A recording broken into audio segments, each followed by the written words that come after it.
Bem-vindos ao Tomos Revelados, um podcast no qual desmistificamos o RPG de mesa. Música, narração e tradução por Felipe Fuller. No episódio de hoje, resenha de Pradarias Ultravioletas e a Cidade Negra. Arte, texto e design por Luca Hayek. Edição brasileira por Retropunk Publicações.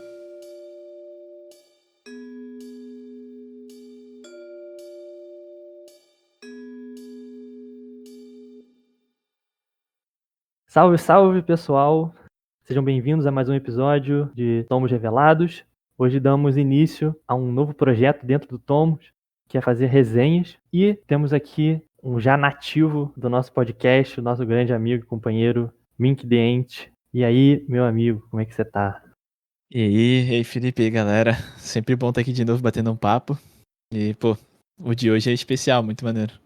Especial, né? Porque eu, Mink The Ent e o pessoal lá no servidor da Moira Games experimentamos esse jogo muito louco, Pradarias Ultravioletas e a Cidade Negra, e foi uma experiência muito interessante. Vamos destrinchar um pouco, não só do livro e do cenário, do sistema, mas também da nossa experiência, que eu acho que eu posso dizer que foi um saldo bem positivo, né, para todo mundo que participou, até onde eu sei. O que você acha, Miguel? Cara, total. Pra mim foi o primeiro fora do gênero, quer dizer, um pouco fora do gênero de medieval, clássico ali, né? Enfim, espada e feitiçaria. E pra uma parada um pouco mais ficção científica, né? Biomecânica e tal. Foi o primeiro que eu experimentei, assim, e, já tô apaixonado, curti demais. E dá uma brisa de ar fresco, eu acho, jogar um jogo que é tão diferente. Porque por mais que ele seja uma mistura de fantasia, com elementos ali do D&D, elementos de outros jogos também de sci-fi, ele não é definido exatamente por fantasia, por sci-fi, é uma coisa muito louca, né? Uma mistura muito própria dessas coisas todas. E vamos entrar nas minúcias em breve. Mas, para começar, a falar um pouco do autor. Luca Hayek. Luca Hayek é um cara que a gente pode dizer que é um dessas pessoas que faz um projeto de um homem só. Pradarias Ultravioletas e a Cidade Negra, ou o VG, como a gente vai ficar falando aqui, né, para ser mais simples, é um projeto que nasceu, foi criado nas mãos desse único cara. Ele escreveu esse livro de 200 páginas sozinho e desenhou aproximadamente 220 artes originais e coloridas que ele mesmo fez. Então, é um cara que é um game designer, é um ilustrador.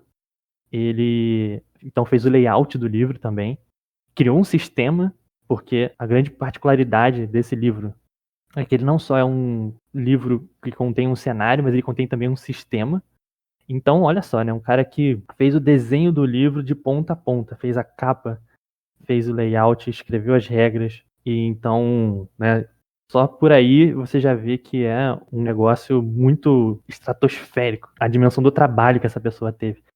E o Lucas Hayek, ele não é só conhecido pelo UVG, pelo contrário, ele já tá no cenário do RPG desde 2012, até onde me consta. E é legal estar aqui com o Miguel falando sobre isso, porque ele começou, até onde eu sei, com uma One Page Dungeon, lá em 2012. Ele começou com uma One Page Dungeon que ficou até bem famosa, que se chama Deep in the Purple Worm. E é uma One Page Dungeon que o mapa é literalmente as entranhas de um verme púrpura. Essa criatura aí do D&D, né? Famosa por ser um bicho de high level e tal, que é um bicho gigantesco de tamanho meio titânico. Então chama muita atenção de cara pela ilustração e pela ideia, né? Então já mostra ali desde o começo essa veia criativa que está então interessado em fazer uma coisa muito própria desde o começo da sua carreira, né? E aí, desde então, trabalhou ilustrando várias coisas, mas também lançando aventuras próprias e aventuras muito únicas. Um exemplo muito bom que a gente tem é uma das últimas aventuras que ele lançou, que se chama What Ho! Frog Demons, que, de novo, assim como o UVG é um livro gigantesco, uma aventura que se pode chamar de um mini sandbox, um mundo aberto, não só uma aventura, mas um cenário também, se pode dizer, um livro de 110 páginas, mais ou menos, E baseado nessas coisas que a gente vê que é o que ele gosta, né? Uma coisa aliada à ficção científica e fantasia, inspirado nessas fantasias do Dying Earth, Michael Moorcock, esses autores que também são muito conhecidos pela galera do D&D por estar lá no famoso apêndice N do Dungeon Master's Guide, do Gary Gygax e tal. Então é uma pessoa que gosta de fantasia, ficção científica e eu destacaria de uma história que envolva algo do estranho. O VG, a gente vai ver, é um livro muito carregado na estranheza. E você encontrar coisas esquisitas e fora da realidade, né? Até esse ponto que você trouxe do Purple Worm ali, né? Já dá pra ver a estética dele de combinar aspectos arquitetônicos e mecânicos ali com uma ideia orgânica, né? Até essa ideia de estranheza, eu tava comentando contigo esses dias, né? Do Planeta dos Abutres. Que assim que a gente terminou de jogar ali no finalzinho, acho que tá pra última sessão, eu conheci essa série, essa animação. E eu falei, caraca, isso daqui é puro VG, né? E é louco de ver como essa combinação entre, tipo, tu explorar a ideia de biologia pra brincar um pouco com, enfim, o que tu acha que tu tá vendo ali na estética, e aí aquilo se transformar em outra coisa à medida que tu vai interagindo, né? Enfim, essa ideia de uma biologia meio estranha. E aí as obras dele tu vai, tipo, navegando pelo que ele já lançou e vai encontrando essas repetições, né? De tipo, o bizarro, o estranho, mexendo um pouco com o que já tá estabelecido, né? Porque ele mergulhou um pouquinho nessa ideia da OSR, né? Enfim, ele veio desses cenários pré-estabelecidos que tinham certas regras, ideia medieval ali. E aí talvez até esse lado artístico dele se aflorou na ideia de, cara, vamos pirar em cima e lançar umas coisas mais diferentes, né? E virou uma sopa de letrinhas mesmo, de coisas que ele gosta, né? Muito maneiro.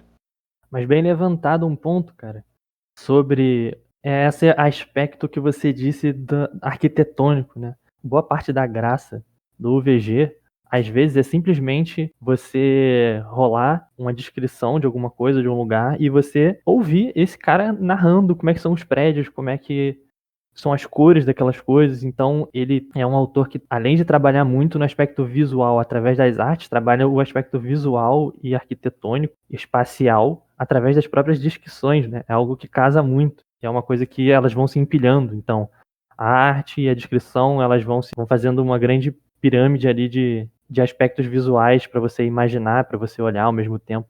Então, é um negócio que fica muito vivo no final das contas, né?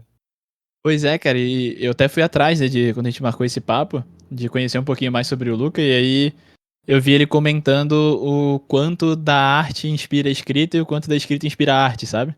E achei muito massa ele trazer esse ponto, porque muitas vezes ele tá pintando algo e aquilo dá aquele gás pra ele criar um texto maneiro e, enfim, pirar em algo novo.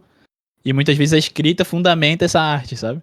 Então esse complemento, tipo, faz muito sentido pra obra que ele produz ali, a ideia do projeto de um homem só, né? Onde ele vai meio que usando a arte, tanto escrita quanto ilustrações, né? Pra tirar da cabeça aquilo que ele quer falar, né? E, pô, isso fica muito, muito evidente na hora que combina e vira um material como o VG, né?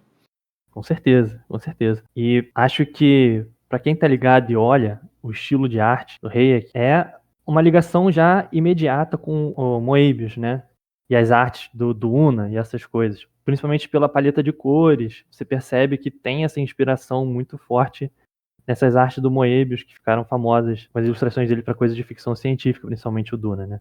Mas tu vê que ele é um cara muito criativo, ele não se limita, então, a se inspirar em um tipo de arte só. Ele é um cara que deixa ali suas influências aparecendo ao longo do livro todo, tanto na descrição do próprio livro, quanto ao longo das páginas. Você vai vendo citações, por exemplo, de várias bandas, você vê o quanto que a música também é muito importante, né? A literatura, como já mencionou, né? Ele diz mesmo que o UVG é baseado nessa literatura que veio do Dying Earth, do Jack Vance, né? Esse cara que é um escritor de sci-fi dos anos 50. Ele diz também que é inspirado no heavy metal psicodélico, a gente vai entrar um pouco nisso daqui a pouco. Mas enfim, você vê, né? O cara tá então pegando inspiração de todos os lados e depositando ali, e é uma grande profusão imagética e de experiências loucas que vão se juntando. Mas enfim, Para assentar então um pouco a ideia do que é o VG. O VG, ele é um cenário de RPG e ele é ao mesmo tempo um sistema. Ele foi lançado em 2019, originalmente, a primeira edição. Já saiu uma segunda edição, infelizmente não saiu em português, a que a gente tem em português é a primeira edição, que saiu no Brasil pela Retropunk em 2021. Então saiu, né, essa primeira edição, esse livro de 200 e poucas páginas, e ele é ao mesmo tempo um cenário e um sistema próprio. Não só contém, então, ali tudo que você precisa para mergulhar no universo de uma forma, do que a gente chamaria do lore, né, que é o que você normalmente espera de um cenário, principalmente cenários tradicionais de RPG, mas então ele também te dá as regras para você criar seus personagens e, enfim, guiar o jogo do ponto de vista mecânico. E aí, então, ele mesmo descreve aqui o livro da seguinte forma: ele é meio cenário, meio aventura e meio viagem épica. É um role-playing game inspirado no heavy metal psicodélico, no gênero Dying Earth e nos jogos clássicos estilo Oregon Trail. Então, destrinchando essas coisas, né? Primeiro, a coisa do heavy metal psicodélico é uma coisa que me chama muita atenção, porque se você é uma pessoa que tá ligado aí nesses mundos loucos de subgêneros musicais do heavy metal, você deve saber que existe um gênero que se chama Stoner Metal ou Stoner Rock, né? Tem os dois.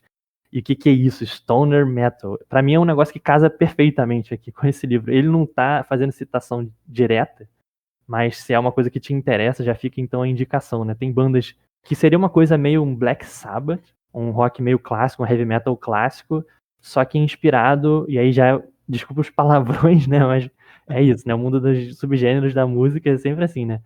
Que junta então uma coisa meio do Black Sabbath ali, do que a gente costuma chamar de Doom Metal, que é uma coisa mais arrastada, guitarras mais graves e distorcidas, para gerar um efeito, que aí vem o nome, né, do Stoner Metal, que é Stoner, né, é ficar, literalmente traduzindo seria um negócio engraçado, seria empedrado, mas em inglês a gente usa uma gíria para ficar loucão, né, tem a ver aí com o uso de substâncias psicotrópicas e coisas do tipo. E aí tem bandas do tipo Electric Wizard, Sleep, Orange Goblin, High on Fire, Elder, The Sword, são essas bandas, então, que fazem essa mistura de um rock com coisas meio psicodélicas, e, cara, é uma trilha sonora do cacete, e aí, se você gosta desse estilo de música, pra se inspirar e entrar na vibe do jogo. Mas, além disso, né, o próprio livro, então, ele tem citações de bandas de rock no geral, é uma coisa que aparece muito. Inclusive, na abertura do livro, tem uma citação de uma banda dos anos 70, uma banda de rock dos Estados Unidos, que se chama Blue Oyster Cult. Um trecho da música Burning for You. Esse trecho dessa música define muito também a ambientação, não é à toa que está ali na orelha do livro. Diz o seguinte, a letra da música, né? O tempo é a essência. O tempo é a estação. O tempo não é razão. Não tem o tempo para ir devagar. O tempo infinito é tempo de tocar os lados B, né? Aquela coisa dos B-sides, as músicas, enfim, lado B, né? As menos conhecidas da banda. O tempo não está ao meu lado, o tempo que jamais conhecerei. Queima o dia, queima a noite. Quem sou eu para te dizer o que é certo ou errado? Já vi sóis congelando e vidas se findando. Ouvindo essa letra, você já tem mais ou menos a ideia do que vai se tratar esse jogo, então, né? É um jogo sobre uma pradaria mística e estranha, onde você vai encontrar fendas espaço-temporais e distorções místicas e tecnomágicas ao longo da sua jornada. E aí já entra esse elemento das literaturas pulp, né, do Dying Earth, que é uma citação direta aí do que influenciou o livro. Para quem não sabe, né, literatura pulp, sem querer entrar muito nos meandros dessa coisa, mas só para exemplificar, né, literatura pulp, então, é esse gênero de literatura do meado ali do século XX, dos anos 50, que era uma literatura mais direta e chamava pulp porque falava do material meio ruim, né, daquelas folhas, era um tipo de livro que você comprava em banca, essas coisas, que era muito barato, então servia para as pessoas que estavam, sei lá, saindo do seu trabalho, saindo da fábrica, ler um negócio que tinha histórias curtas, um negócio mais de ação, histórias mais diretas, assim, né? Não tinha um plot e uma história muito complexa, personagem muito complexo, mas uma coisa mais dessa livro de ação, de mistério, coisas mais divertidas e mais diretas, né? Então o Dying Earth sai um pouco daí, né? Uma ficção científica e fantasia mais direta e tal. mas que também então fala dessa coisa do estranho, de coisas esquisitas que estão acontecendo, e o Dying Earth principalmente, que está muito presente no cenário, é essa ideia de que está vivendo num mundo muito avançado no futuro, e o Sol tá de um jeito meio estranho, o Sol tá morrendo, o mundo então tá sofrendo mutações meio bizarras. Uma terra cheia de mistérios e coisas bizarras acontecendo, que você não tem muita noção do que você vai poder achar. E aí vem uma coisa legal já, né, adiantando um pouco da proposta do cenário e do sistema, é que você ganha pontos de experiência nesse jogo, às vezes simplesmente por presenciar coisas. Então, a experiência ali tá ligada a essa ideia de sofrer alguma coisa ou experienciar alguma coisa mesmo em primeira mão. Ir até o pico da agulha das trevas, sei lá, e ver a fenda espaço-temporal que se abriu, que veio da época dos elfos e coisas do tipo. Você chega lá e você ganha 200 XP por ter presenciado isso. E aí, então, entra essa parte do jogo que é a proposta de ser um jogo de viagem.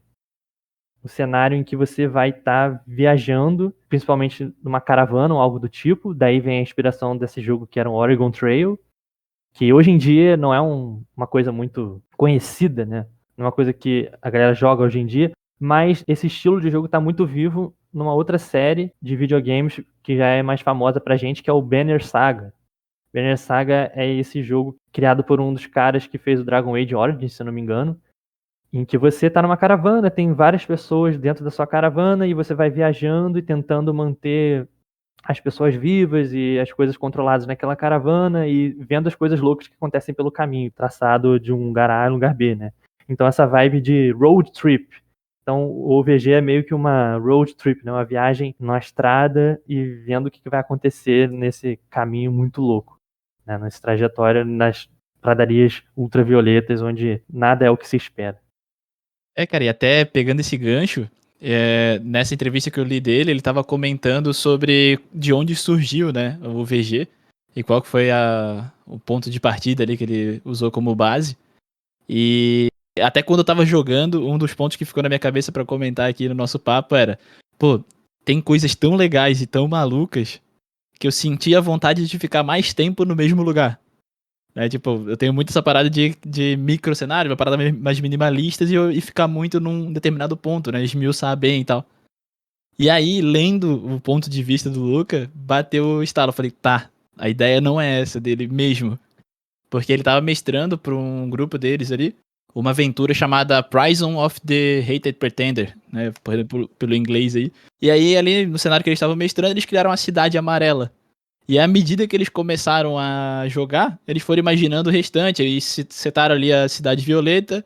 Aí o outro já falou, mas então tem o deserto infravermelho, no final dele tem a Cidade Negra. Aí eles começaram a montar isso e virou esse cenário, né? E quando chegou nesse ponto, ele pensou, tá, como é que eu mostro esse mundo inteiro pros jogadores? Sabe? E aí foi esse gatilho de tipo, tá, tem uma imensidão aqui, um lugar muito maluco. Como é que eu faço esse pessoal percorrer o máximo possível, né? Conhecer esse lugar. Então, esse foco no inesperado e ele voltar o jogo todo pra viagem, descoberta e viver novas experiências, esses 3 elementos amarrando muito bem o sistema, cara, que dá essa cara pro VG, né? De tipo, cara, não olha pra essa coisa bizarra aqui por tanto tempo, porque tem mais um monte, sabe? Então bora conhecer o resto. Uhum. Eu achei isso muito maneiro ver essa visão dele, né?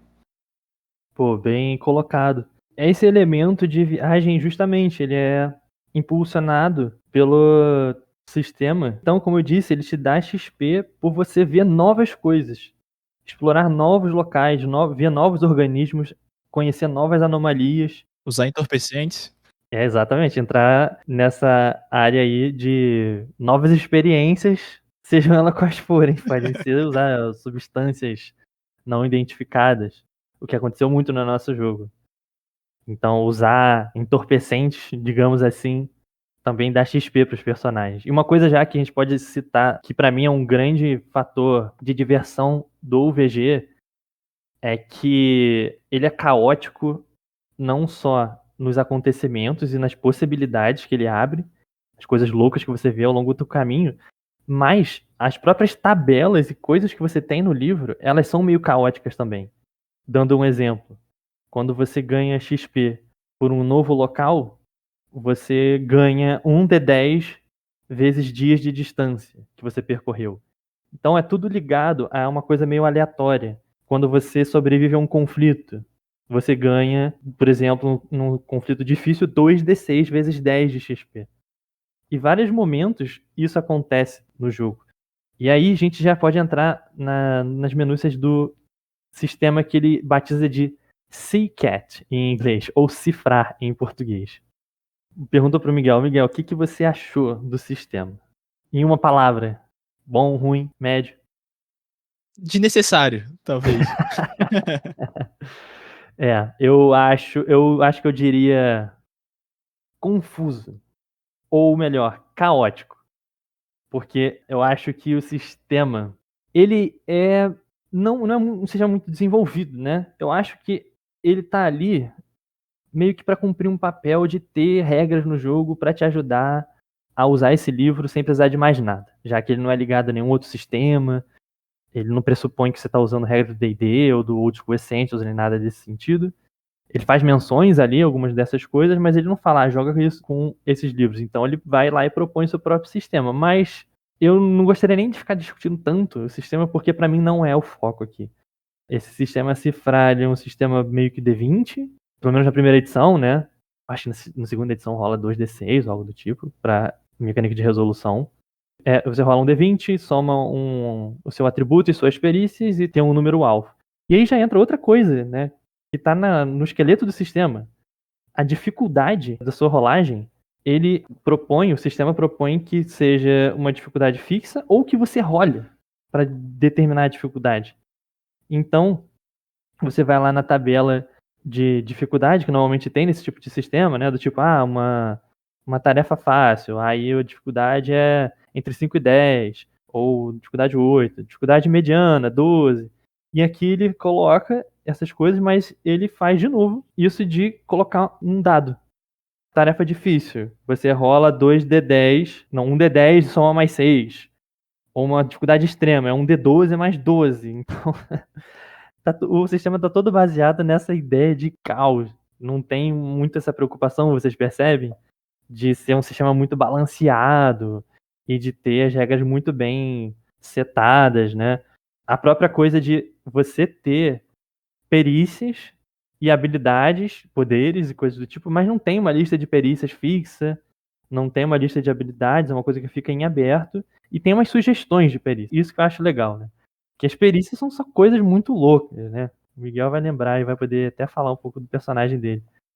Não, e por isso que eu trouxe esse ponto do desnecessário, né? Porque realmente ele fez o mínimo viável pra se ter um sistema jogável, né? E tu poder experienciar esse universo maluco. Mas tem duas coisas que me marcaram, assim, do sistema dele. Foi essa parte da perícia, né? Que tem uma lista bem louca, que é o primeiro contato do jogador com o cenário, né? Por mais que a gente teve ali uma construção meio conjunta, que depois a gente pode falar um pouquinho mais sobre. Mas quando tu começa a ler a perícia, que é quando tu vai olhar ali pra montar teu personagem mesmo, tu já começa a dar risada, porque tem umas coisas muito, muito loucas, né? Tipo, necromancia, fale com os mortos, às vezes caminho com ele, né? Clássico, daí eles só adaptam. Mas, tipo, cavalgada, Neomaid, velha tech, organização de malas. Saiba como arrumar malas de maneira eficiente. Provável que você receba unidades de inventário extra. Então, ele dá uma brincada, assim, com coisas que a gente já conhece, e aí ele traz de um jeito engraçado, ou coisas muito malucas, né? E te propõe, no meio disso, pesca, coisas simples, né? Também que fala assim, cara, ó, esse mundo é maluco, existem perícias muito loucas que tu pode criar, ou pegar algo simples que não tá nessa lista e inclui no teu personagem porque faz sentido pra ele, sabe? Então essa flexibilidade foi muito legal na hora de criar o personagem. E outra do sistema, que faz parte do sistema, é isso o impacto do carisma, né, Felipe? Sim. Da ideia da sorte e azar que tá envolvido nesse caos todo aí. Isso também me marcou bastante. Sim, pois é. Os atributos do sistema, eles são muito próximos daqueles atributos clássicos do D&D, né? Tem carisma, inteligência, força, rapidez, tem resistência, que é uma coisa meio próxima do que seria uma constituição. E aí tem aura, que é meio que uma defesa no lugar da sabedoria, mais ou menos. Só que o carisma, ele diz que ele não é só um atributo que representa a relação social do seu personagem com outras pessoas, né? Se você é persuasivo, se você tem um bom porte físico, se você se relaciona bem com outras pessoas, mas se você se relaciona bem com o universo de uma forma meio divina e meio do destino. tá pensando no carisma do termo grego carisma, com KH, que representa, segundo ele aqui no livro, sorte e favor divino. Tanto os deuses quanto a razão desfavorecem os não carismáticos. Então, uma das mecânicas centrais do jogo é você atrelar os encontros aleatórios dos lugares com um teste de carisma. E ele recomenda que você faça um teste de carisma para um personagem específico e que aquela viagem, esse personagem que está rolando, vai sofrer ou vai determinar as atividades ali daquela caravana. Então, você faz um teste de carisma e quanto maior você tirar, melhor vai ser, e quanto menor for o seu resultado, pior vai ser. Então, você pode ir do tipo, tirar um teste muito ruim e a sua água acabou, seus suprimentos acabam, uma tempestade muito louca aparece. Ou então, simplesmente uma viagem esquisita que nada de ruim e nada de bom acontece, ou então você simplesmente achou uma coisa muito incrível. Então, é um jogo muito cheio de surpresas, eu acho. E assim, no fim das contas, eu acho que a junção de tudo do livro, seja do sistema ou do cenário, mas os dois juntos mesmo, que foi a nossa experiência, eu acho que o livro inteiro, ele traz um saldo muito positivo, porque o jogo é um jogo muito charmoso. Você não vai jogar um negócio parecido com ele. É uma experiência muito única. E essa sensação de confusão e de coisas caóticas acontecendo, seja no sistema que não é muito bem desenvolvido e que tem várias dessas variáveis muito grandes, de rolar D12 para dificuldade do seu teste, tudo isso soma essa energia caótica de um jeito doido, com as tabelas aleatórias, com as perícias muito esquisitas, como você bem falou. Então, isso ajuda a situar o jogo. E uma coisa que a gente não falou que é muito legal, esse cenário, ele te dá umas opções de personagem do ponto de vista ali das ancestralidades bem interessante. O próprio nome Sea Cat tem a ver com isso, porque nesse cenário tem gatos com polegares opositores muito fofinhos, que falam, né? Então você pode ser um gato. Tem tecnomagia, então você pode ser um mago, um mini mago gato que fala e usa uma mistura louca de magia e tecnologia. Então, cara, é isso, é um livro que tá te puxando pra dentro dele o tempo inteiro, né? E o próprio Luca trouxe isso como core da construção do jogo em si, né? Do cenário. Porque pra ele, cara, era muito importante essa ideia do preparar o improviso. E aí eu lembro muito, quando eu li isso, veio na minha cabeça uma mensagem que tu mandou pra mim falando, cara, basicamente o VG tá sendo, eu chego minutos antes, abro o livro e falo, que maluquice que vai rolar hoje, tá? Sabe? Tipo, fico esperando pra ver o que vai acontecer.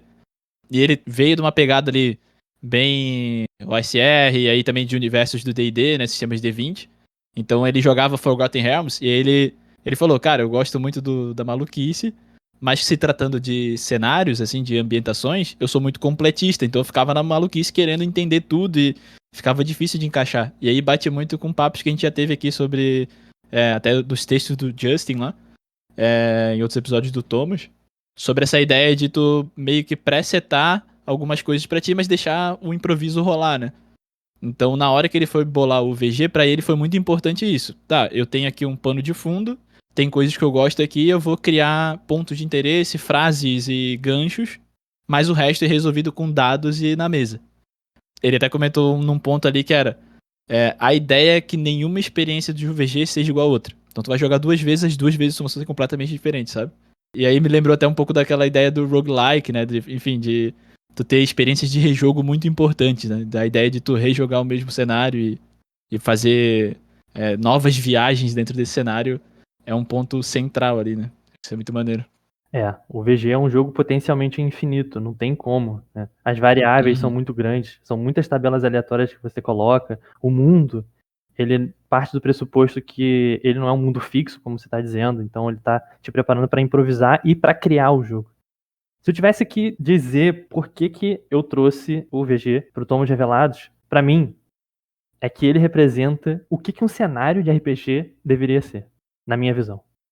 E eu começaria dizendo o seguinte, que na página 182 do livro, ele tá condensando ali pra mim o que é mais importante no jogo. Uma frase que em português tá assim, né?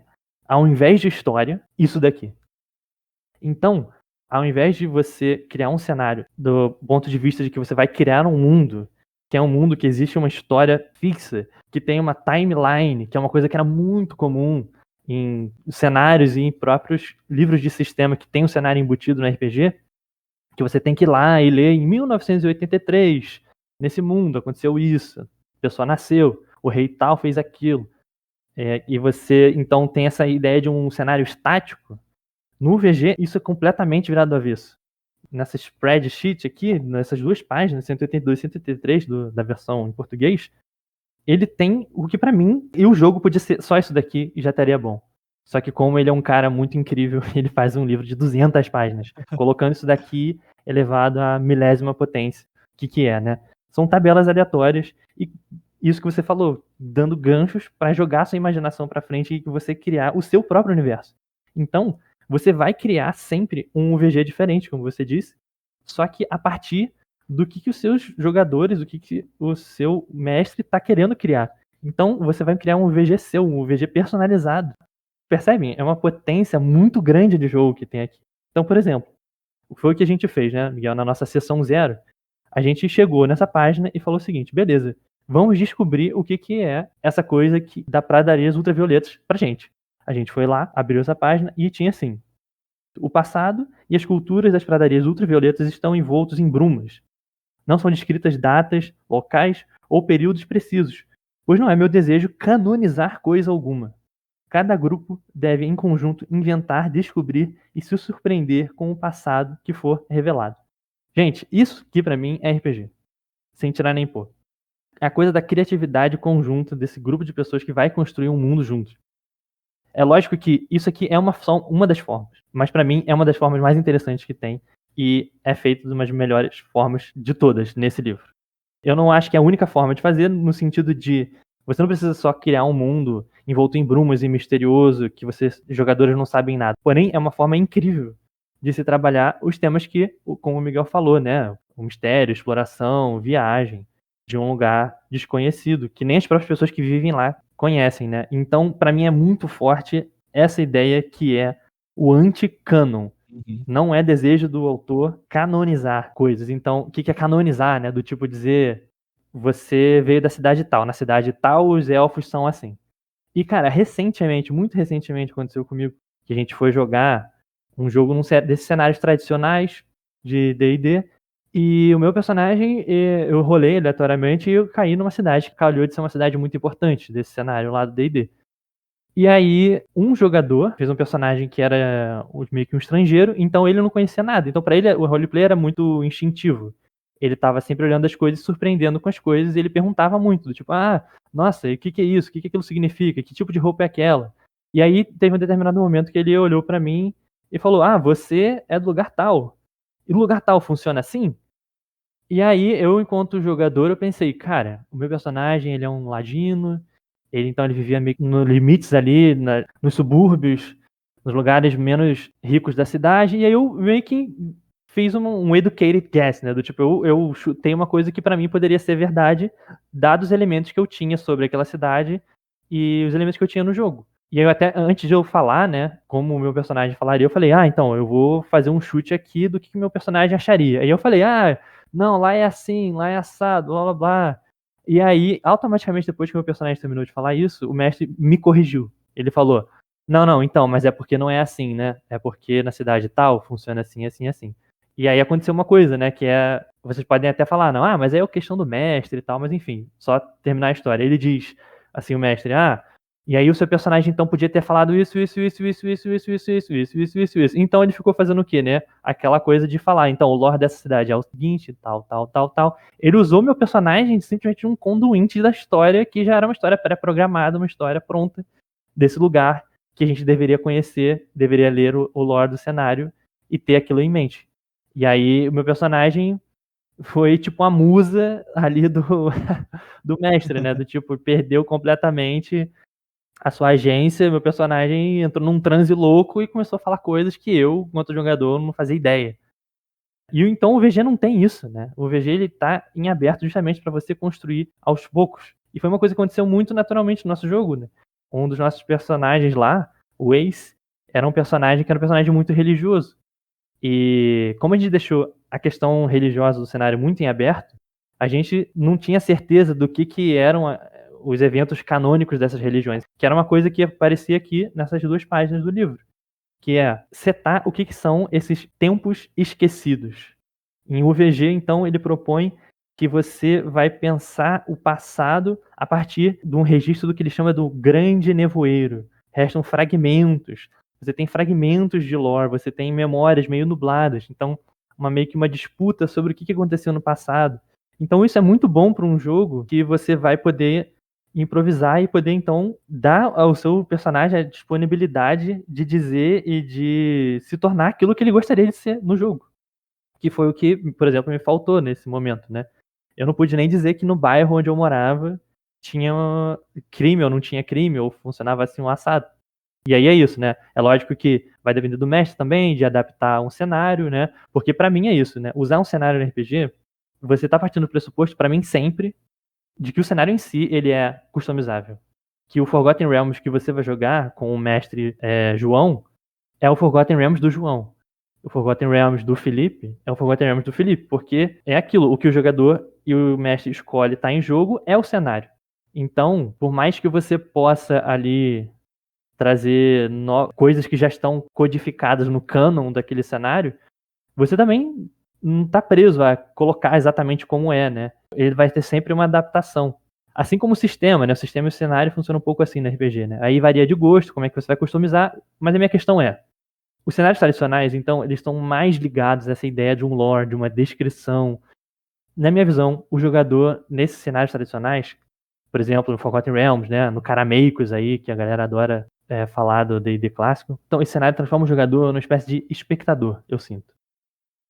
Ele tem essa tendência, pelo menos, né? De colocar o jogador como espectador, alguém que está vendo esse mundo, ou que precisa conhecer muito esse mundo para que ele não seja um espectador, que ele possa transitar nesse jogo.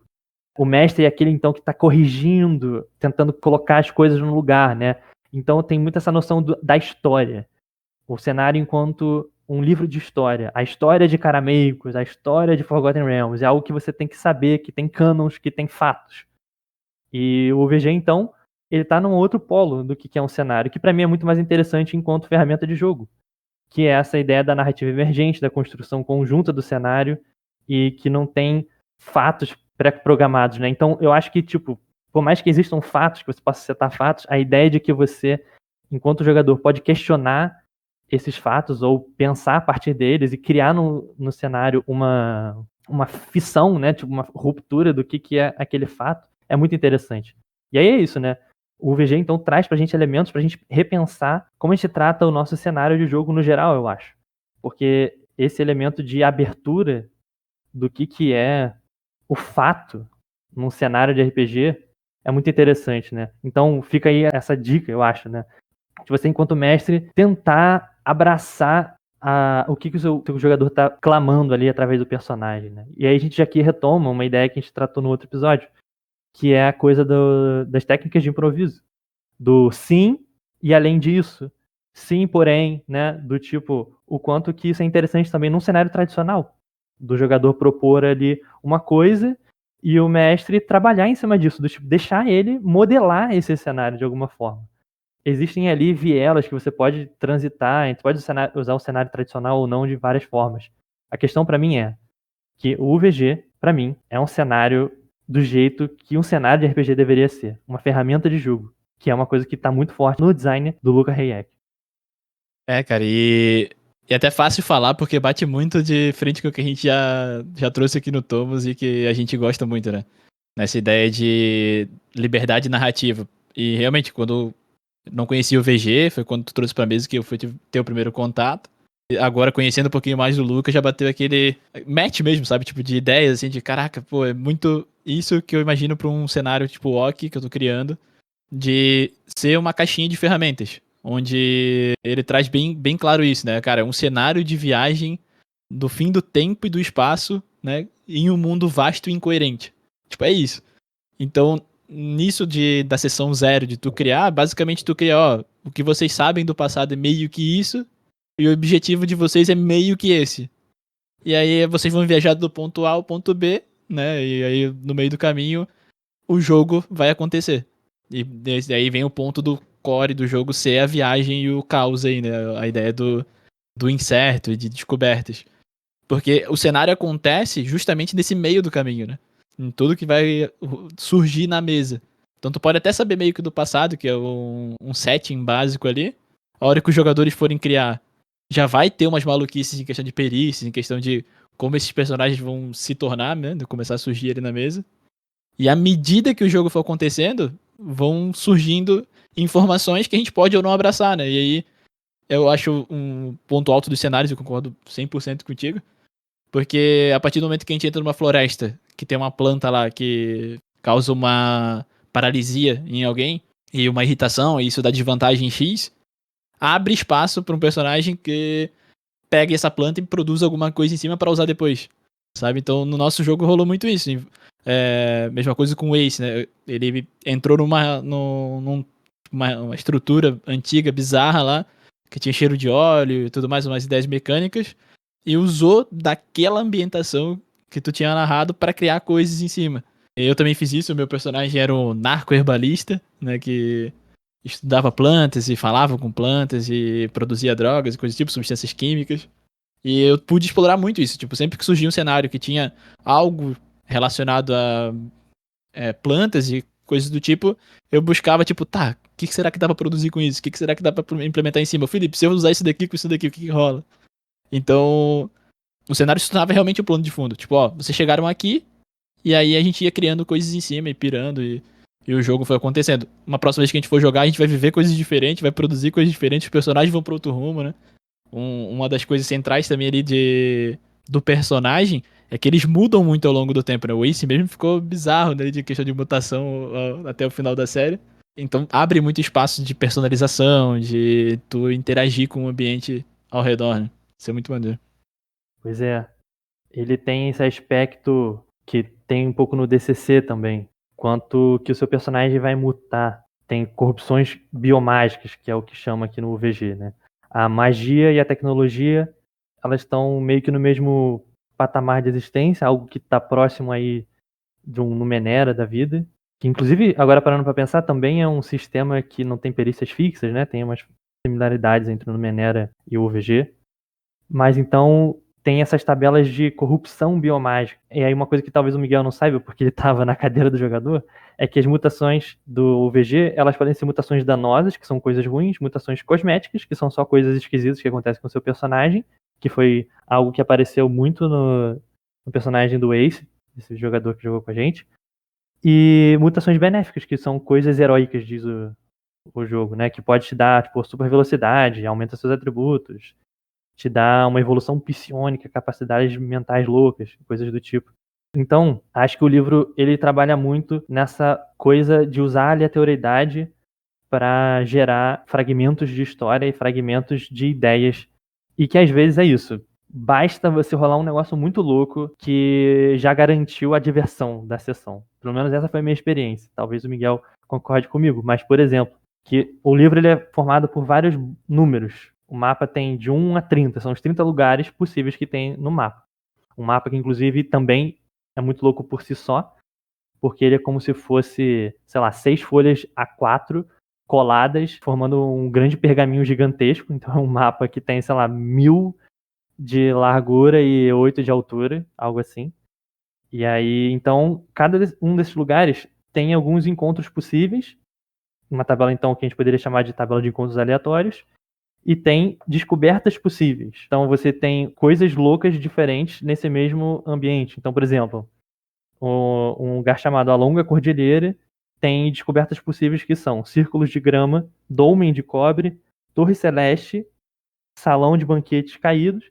E então esses lugares não são necessariamente todos os lugares que tem ali, mas são pequenos fragmentos do que você pode descobrir lá. E aí, cada um desses lugares tem o número de dias que você tem para chegar lá, que podem ser simplesmente 2 dias de viagem, ou, no modo bem UVG, como vocês estão percebendo, que é rolar um D3 dias.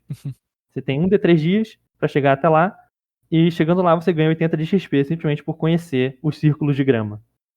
Ele trabalha muito nisso, né? Você, para chegar no lugar, você faz um teste de carisma que vai dizer quais são os infortúnios que você teve nesse lugar.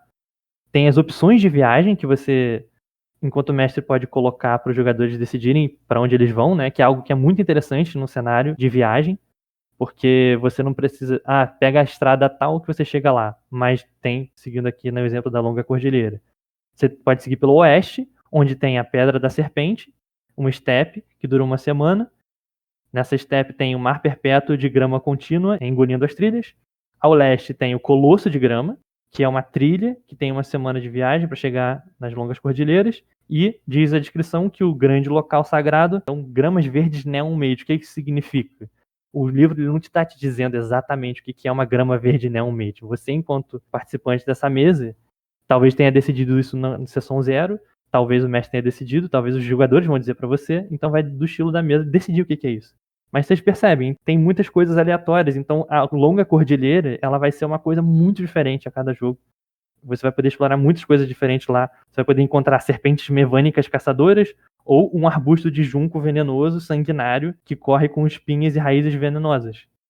Eu acho que parte da graça do jogo é você, enquanto mestre e enquanto jogador, ter essa sensação de maravilhamento de chegar num lugar, rolar uma tabela e ver, meu Deus, caraca, descobrimos aqui uma torre feita de um material alienígena, tem uma fumaça, tem uma chuva de cacos de vidro ao invés de água, coisas desse tipo, que apareceram muito no nosso jogo, né?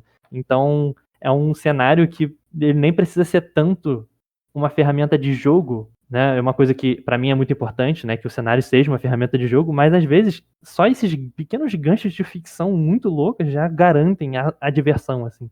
Faz parte da diversão simplesmente ouvir umas descrições de coisas loucas. E aí vem outro ponto forte do cenário, porque aqui a gente falou de um monte de coisas, né? De música, de quadrinhos antigos e de uma estética muito louca, de gatinhos, de drogas, de... A gente foi explorando um monte de assuntos aqui, tentando descrever um pouquinho do que é o VG. Mas, acima de toda essa aleatoriedade, né, por trás dela, vamos botar assim, tem uma estrutura muito bem relacionada, né? Acho que esse é um ponto, tipo, irado do VG. Sim. Que é a correlação entre essas coisas. Por mais loucas que elas sejam, né? Por mais anti-canon e, enfim, sem definições, elas obedecem meio que uma mesma proposta, sabe? Elas têm uma mesma linguagem, elas se conectam, então não fica estranho um narco-herbalista, que nem eu tava, tá do lado do Ace, que era um maluco que é religioso, sabe? Tecno-biomecânico, né? Fazia sentido, dentro do que a gente tava vivendo, dentro da jornada que a gente tava construindo ali, os lugares que a gente tava visitando. Era tudo muito maluco, mas tudo tipo, fazia sentido, né? Tudo voltava pro ponto do que faz o VG ser o VG, né? Então, eu acho que isso, por mais que a gente fale muito do caos, muito da aleatoriedade, de umas combinações muito malucas, ele teve a sensibilidade muito forte de juntar as coisas certas de um jeito meio maluco, sabe? Eu acho que esse é um grande ganho do livro como um todo, né? É uma caixinha de ferramentas de coisas muito loucas, mas que elas fazem sentido, que elas vão criar uma história coesa, sabe? Exatamente. Então ele cria essa coesão do universo, não por um canon, não por uma história muito bem definida, mas justamente pelo padrão de estranheza que tem nas coisas. Isso. Por mais que sejam sempre coisas novas e estranhas, essa sensação de que você vai sempre ver uma coisa estranha, que tem a ver com uma coisa meio sci-fi, meio fantasia, de objetos que têm cores estranhas que você nunca esperaria, do tipo gramas brancas e pedras roxas. Então tem, de fato, né, uma visão muito, muito coordenada do que é o VG dentro desse caos. Então alguém pode estar ouvindo e pensando, mas qual o tom, assim? É um jogo então mais sério, ficção científica mais séria? E como você também pode ter percebido, não é, né? Tem gatos falantes e coisas do tipo acontecendo. O livro tem um senso de humor muito grande, no próprio estilo de escrita do Hayek, mas também nas coisas que você encontra, nas descrições dos objetos, do comportamento das pessoas, nos próprios desenhos, né? Na página 151 tem tipo uns pinguinzinhos carregando umas mochilas, andando num lugar onde tem uns prédios flutuando. Então, ele tem uma visão muito específica do que é esse mundo. E o legal é que, na verdade, então ele deixa isso em aberto para você transitar nessa estranheza cômica que é o VG por muitas vezes, né? E falando em bichos cômicos e tal, acho que foi um tema que apareceu muito, justamente porque na nossa campanha, bichos falantes foi uma marca muito interessante. Começamos com os gatos falantes, que um deles saiu num evento aleatório nas primeiras viagens que um personagem fez na nossa mesa, que era um meio-elfo, que encontrou um felino na rua. Ele tirou um teste de infortúnio de carisma na viagem muito alto, tirou uns 20 e pouco, e aí ele encontrou um felino nobre que deu pra ele, você lembra, né, Miguel? Várias Lembro. sacas de cafelino. O que é cafelino? Pra você que não sabe, na descrição lá da primeira cidade, da cidade Violeta, se eu não me engano, tem dizendo que o cafelino é uma droga feita de fezes de gato secas e que tem um efeito meio como é que se diz? É um efeito narcótico mesmo, feito com fezes de gato preto. Tipo um de grão, né? Meio de café que induz o sono. E aí esse personagem simplesmente ganhou Um estoque, né? drogas super valiosas de um gato andarilho. E daí pra frente isso virou uma coisa, né? O personagem tinha essa saca, chegava nos lugares e trocava. E aí a gente chegou num lugar que falou que tinha uma nobreza, e eu pensei, pô, um lugar que tem uma nobreza muito forte, com certeza são gatos também. Os gatos ficaram interessados na saca de cafelino dele. E aí, nesse lugar, eles receberam um outro bicho falante que marcou também a nossa aventura. O Miguel vai lembrar disso. Eu acho que foi um dos pontos cômicos mais altos da nossa mesa foi esse encontro com uma criaturinha bizarra, né? Paramos num ponto comercial, assim, no meio da rota e conseguimos comprar alguns mantimentos ali, fazer uma troca com o pessoal que era meio nômade, ficava numa região. E aí o meu personagem foi abordado por alguém querendo vender uma gaiolinha que tinha um rato dentro. Um rato biomecânico com asinhas de... Tinham partes mecânicas nele com umas asinhas de morcego no lugar da orelha, assim. E... era 80 créditos, não sei o que, a gente tinha um pouco de dinheiro. E o VG tem disso, né? Quando tu tá nessa vibe de, tipo, cara, experiências novas e as drogas são engraçadas, os lugares são estranhos, aparece um NPC aleatório querendo te vender algo, tipo, mesmo não sendo útil nem necessário pra nossa viagem, a gente foi lá e comprou, né? E ao longo da jornada, eu tinha coletado também uma substância no meio de um deserto, metálica, que meu personagem ao longo da viagem foi diluindo, né, combinando coisas e descobriu que se virasse começou a testar em plantas e as plantas começavam a falar. E aí ele começou a criar essa poção pra testar em animais e os animais falavam.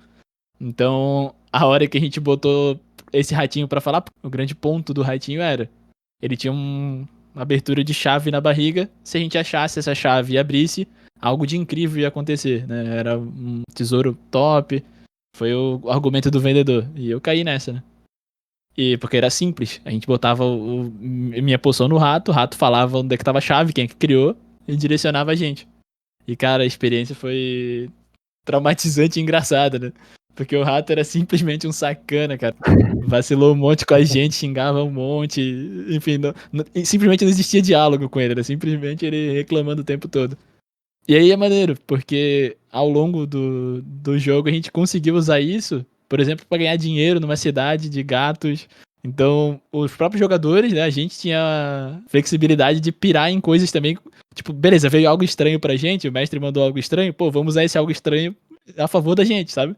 E a gente conseguiu tirar a grana e usou outra mecânica muito legal, né, Felipe? Que é a do farrear, né? Que a gente tava louco pra testar essa tabela. Que foi uma tabela que a gente rolou pra gastar o dinheiro que a gente tinha conseguido com aquela bizarrice que eu tinha comprado, né? Então, o jogo em si foi muito, muito engraçado, essa sequência de cenas, assim, né? Bem lembrado, o sistema do UVG, ao contrário do que acontece no OSR, onde você ganha XP por coletar ouro, aqui você ganha XP ao gastar ouro. Mas gastar ouro de um jeito bem específico, que é farreando, indo pra festa, gastando nas tavernas e coisas do tipo. E aí foi isso que eles fizeram, né? E essa sessão foi muito engraçada, porque a ideia desse rato falante, que não era falante, né? O personagem do Miguel fazia o rato falar. E quando ele falava, ele era a boca mais suja do universo e só xingava as pessoas e não conseguia ser intimidado por ninguém. Já tinha estabelecido isso quando vocês encontraram ele, né? E isso que foi legal, do tipo, eu bolei ali que ele tinha uma resiliência muito grande, que não seria fácil de intimidar ele, aí a dificuldade foi, né, um D12 mais 12 pra tentar intimidar o rato. E aí a galera tentou intimidar o rato, falou coisas horríveis pra ele que iam fazer com o rato. Aí rolaram o teste de intimidação lá da perícia. E, como era o esperado, ninguém conseguiu intimidar o rato. O rato continuou enfrentando as pessoas e dando o dedo do meio para as pessoas. Enfim, coisas que só o VG conseguiu proporcionar pra gente, né? Experiências loucas dessas. Pois é, e esse ponto dos bichinhos é legal que ele traz isso até na criação dos personagens, né? É muito de uma expressão do Luca ali, do criador, de, cara, vamos botar tudo que eu acho legal aqui dentro de algum jeito que combine. E aí, essa ideia de jogadores criando os bichinhos, os pets que vão estar ali, mesmo que eles não tenham efeito mecânico ou algo do tipo, mas que possam estar fazendo parceria, né? E a gente, todo mundo criou um, né? Não, minto, acho que teve um dos jogadores só que não criou, mas a gente tinha eu com um bicho preguiça, o Ace com um robozinho e o Gerard com uma pipa estranha, que eu acho que até ele fez essa rolagem da criatura dele, né? Sim, ele rolou numa das tabelas mais legais do jogo, numa tabela que se chama Tabela de Itens Estranhos ou Tesouros Pequenos. E é uma tabela de um D100, de 100 coisas esquisitas. E aí no começo do jogo ele rolou e tirou essa pipa de exoesqueleto, uma coisa meio um híbrido de inseto e robô, algo do tipo. Pois é. Mas tem coisas loucas também por exemplo, cachorro golem de ossos de dragão de areia, meta-esqueleto animal fúngico de cavalo. São esse tipo de coisas que tem nas tabelas de itens estranhos.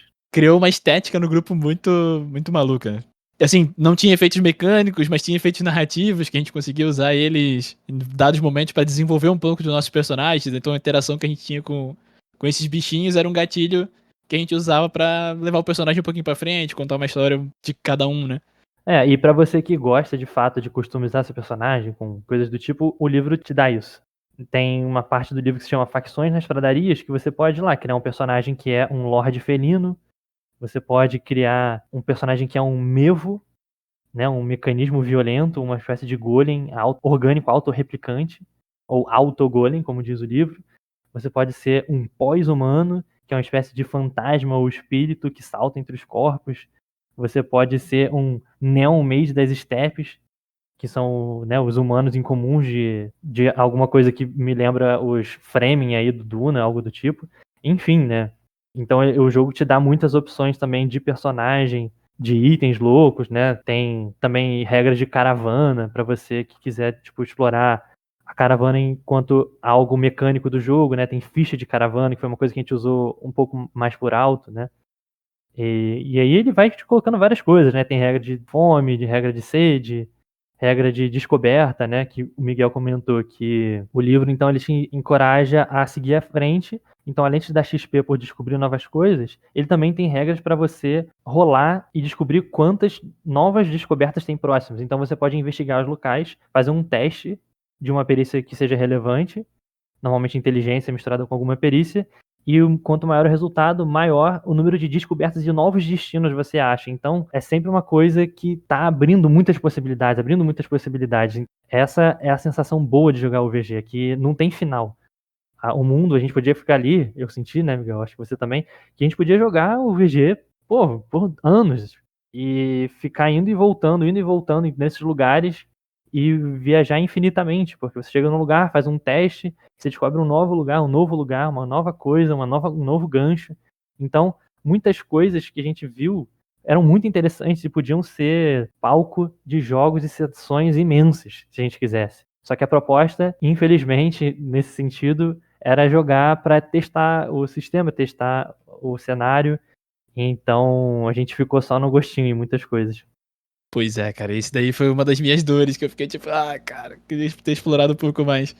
Mas aí tu trouxe um bom ponto, cara, da parte da caravana, né? Que até foi um dos, assim, da primeira sessão, foi uma das paradas que eu mais curti, que foi a inserção desse elemento de tipo, cara, tem uma caravana, essa caravana tem um grupo de pessoas que tem suprimentos, que tem equipamentos que, enfim, como se fosse um grande personagem, e a partir deles tu criou vários NPCs ali, né? Essa possibilidade da gente interagir com esses NPCs que estavam o tempo todo com a gente, como se a gente fosse uma grande party, só que os jogadores em si eram um pouco menor, né? Então, ao todo a gente jogou quase, acho que foi 6 ou 5 sessões ali. Eu basicamente tive 2 lutas que eu não lutei nenhuma delas, basicamente foi correndo a maior parte, né? Eu interagia muito com os NPCs e tive esse... Basicamente a caravana era o ponto que eu mais ficava interagindo, porque fazia muito sentido pro personagem, e era o que eu mais estava curtindo explorar ali, dentro dessa maluquice. E aí cada um trazia certos elementos de coisas que a gente tinha bolado pro nosso cenário e também do próprio VG, né? Que ajudou a guiar um pouco da história, porque também tem isso. A gente cai como jogador num cenário muito louco, fica difícil de saber, tá, mas como é que o meu personagem é, o que ele tem nele, sabe? Fica meio... Quando as coisas são abertas demais, a criatividade até fica difícil de tomar forma, né? Então, conforme esses personagens foram surgindo, esses NPCs foram guiando essa. Ah, beleza, fui mais por esse caminho, aí outros jogadores foram mais por outro. E a caravana tinha uma das personagens, era quase como uma bússola pra gente, né? De tipo assim, galera, não fiquem muito aí, a gente precisa ir. A gente tem nossa missão, vamos voltar pra aí, sabe? Tipo. E a gente tinha que, muitas vezes, lidar com ela, de tipo, cara, não é assim, sabe? Tipo, vamos aproveitar aqui. Então, a gente tinha uma proposta bem clara de, junta 3 chaves e as chaves abrem algo. E a nossa missão tava bem clara nesse sentido de explorar. Mas tinha essa personagem que ela era meio que algo que a gente tinha que lidar sempre que a gente queria explorar um pouco mais. Vocês querem ficar um tempo maior aí? Beleza, mas justifiquem pra ela como é que vocês vão contornar essa situação, sabe? Porque vocês estão sem tempo. Então isso era muito. Essa dinâmica de personagens, caravana e tempo foi uma dinâmica que eu, porra, curti demais. É. E aí o que eu teria a dizer sobre os NPCs, primeiramente, aqui dando os méritos pro livro, é que todos esses NPCs foram rolados numa tabela do livro que se chama Outros Viajantes, que é simplesmente uma tabela de 1d100 com 100 primeiros nomes, 100 segundos nomes, né, sobrenomes, 100 fragmentos de história, 100 cores. O livro bota cor no sentido de tipo algo pra dar uma cor a mais no personagem, então do tipo o personagem é irado, é vigilante, é aterrorizado, ele tem algum tipo de admiração. E um papel, né? Tipo uma classe, o que ele é, se ele é um mercador, se ele é um musicista, se ele é um necromante, um órfão. E todos os NPCs da caravana eu criei simplesmente rolando e pensando quem eram essas pessoas. E acho que foi muito legal mesmo, da minha parte, poder explorar esses NPCs como vozes diferentes dentro daquela caravana. Porque a ideia do nosso jogo, então, era uma caravana que tinha uma missão espiritual. Tinha muito esse elemento da religiosidade explorado de várias formas dentro da nossa caravana. Esse personagem do jogador, o Ace, era um cara muito vidrado, tinha uma visão muito específica do que era a experiência religiosa. Só que outros personagens da caravana também tinham. Então, um dos caras que era um cara mais guerreiro da caravana, ele tinha uma visão muito fechada, muito dogmática do que era a religião lá. E eles entravam em conflito o tempo inteiro. E isso foi uma questão da caravana. Como você falou, né? Essa líder da caravana, ela era uma líder militar, queria ali estar focada na coisa. E uma personagem que acho que foi muito importante também para essa dinâmica, que talvez não tenha aparecido tanto no sentido do que ela falava, estava mais ali nas nuances, no subtexto, é que tinha uma batedora que ela era muito voltada para conseguir riquezas e explorar as coisas para conseguir novos objetos, coisas do tipo.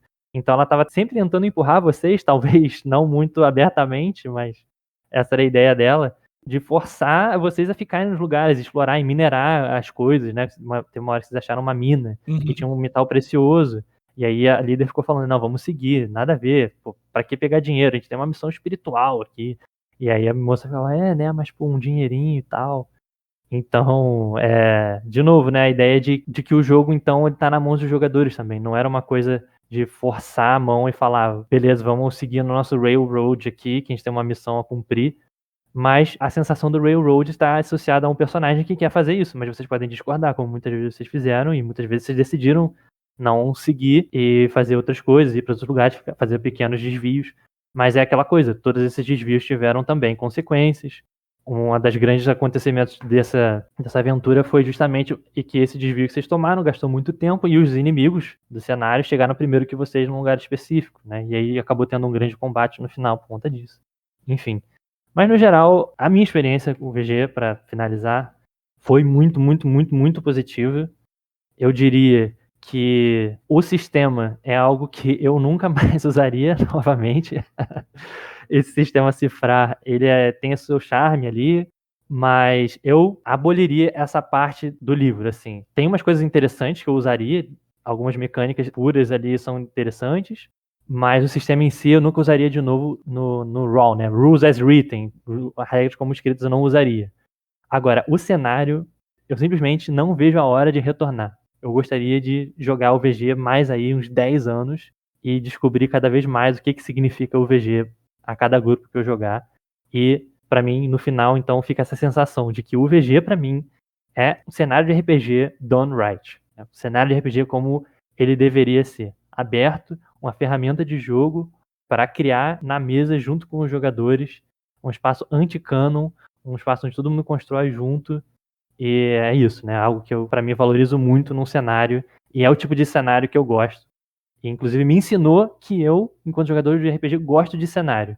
Porque antes de eu conhecer o VG, antes de eu conhecer o cenário do Trophy, né? Que é o Trophy Loom, esses livros começaram a me mostrar que o cenário podia ser algo diferente de um livro de história cheio de lore que você tem que decorar. Aí eu comecei a perceber que, tipo, sim, tem como fazer cenário, tem como cenário de RPG ser legal e não ser só um manual de história ou de coisas que você vai, né, restringir os jogadores, mas ao invés disso abrir, né, para os jogadores poderem criar também e participar daquilo ativamente. Pois é, cara, e jogador pra esses 10 anos aí de UVG, tu já tem um pelo menos, porque eu tô contigo nessa.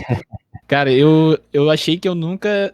Não que nunca, mas, tipo, definitivamente eu não tava na minha pretensão jogar um cenário futurista, sabe? Com tecnologia, coisas muito avançadas, algo muito pra frente, sabe? Eu gosto muito dessa parada rudimentar mesmo, de fazer muito com pouco, sabe? Esse desafio da limitação.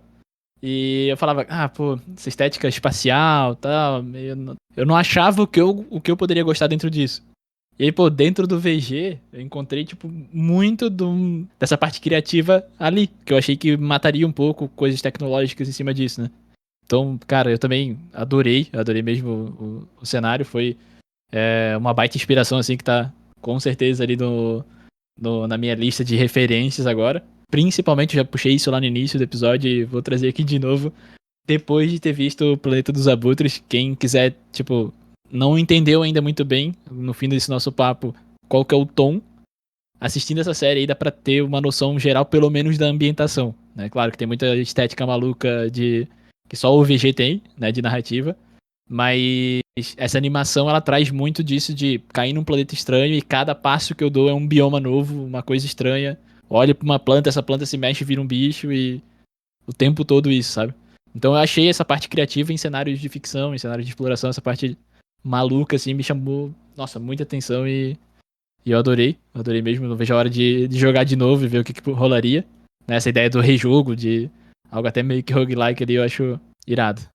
Bacana, Miguel. Pô, foi muito maneiro compartilhar isso com você, com o pessoal lá no Discord da Moira Games. E, inclusive, fica aí o convite para vocês, que vocês quiserem jogar alguma coisa com a gente, é só entrar no nosso Discord, o link vai estar na descrição. E em breve, inclusive, vai ter mesas para a gente jogar as nossas masmorras de uma página. Recentemente, inclusive, lançamos uma nova masmorra, que se chama Hidden Gods of the Woods. O Mink Dente participou como o nosso designer de layout. O Vitor Barros fez as ilustrações e eu, Felipe, fiz o design da masmorra. A ideia toda por trás fui eu. Então, se vocês quiserem jogar com a gente, tá lá. No mais aqui, muito obrigado por vocês terem ouvido. Espero que vocês tenham gostado. Miguel, novamente, obrigado por participar. E então a gente vai se encaminhando aqui, cara, agora para os pós-créditos. Porque eu, apesar de já ter terminado a discussão, eu queria perguntar pra você, cara, um pouco melhor dessa série que você tá vendo, que ainda não vi. É uma série, então, de animação, né? Futurista. Como é que é a pegada do negócio? Pois é, cara, até terminei ela recentemente e eu tô evangelizando a galera aqui ao meu redor, né? Porque, justamente, acho que numa das primeiras cenas, ali, logo no início, no primeiro episódio, tem uma chuva de cacos, que é algo que a gente vivenciou realmente no VG, sabe? Então tem várias coisas que casam muito com essa estética, até o visual da animação, né? Então eu encontrei muito do que eu tava na minha cabeça conforme tu descrevia os cenários do VG ali, sabe? Tipo, sendo mostrado. Eu falava, caraca, que maluquice. Mas é basicamente um grupo de biólogos e cientistas que ficaram presos num planeta estranho. Eles estavam em órbita, deu um problema, eles caíram.